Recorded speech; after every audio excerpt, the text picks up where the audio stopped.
നമസ്കാരം, ഞാൻ ഡോക്ടർ അഞ്ജിത, സുൽത്താൻ ബത്തേരി കരുണ ഹോസ്പിറ്റലിൽ കൺസൾട്ടൻറ്റ് പീഡിയാട്രിഷ്യനായിട്ട് വർക്ക് ചെയ്യുന്നു.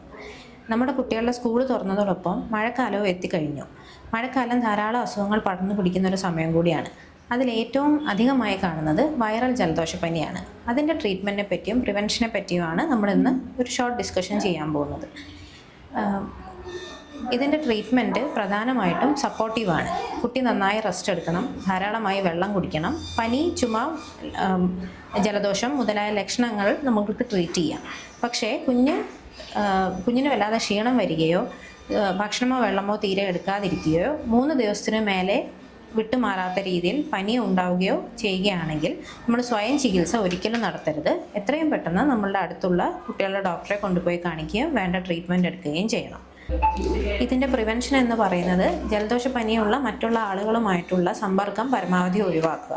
ചെറിയ കുട്ടികളുള്ള വീടുകളിലുള്ളവർ പുറത്തു പോയി വരുന്ന മുതിർന്നവരോ അല്ലെങ്കിൽ സ്കൂളിൽ പോയി വരുന്ന വലിയ കുട്ടികളോ തിരിച്ചെത്തി നല്ല വൃത്തിയായി കുളിച്ചതിന് ശേഷം അല്ലെങ്കിൽ വൃത്തിയായി ഹാൻഡ് വാഷ് ചെയ്തതിന് മാത്രം ചെറിയ കുഞ്ഞുങ്ങളുമായി ഇടപഴകുക. ഫേസ് മാസ്ക്, സാനിറ്റൈസർ മുതലായവയുടെ ഉപയോഗവും ഒരു പരിധിവരെ ഇൻഫെക്ഷൻ തടയും. In short, prevention is always better than cure. Thank U.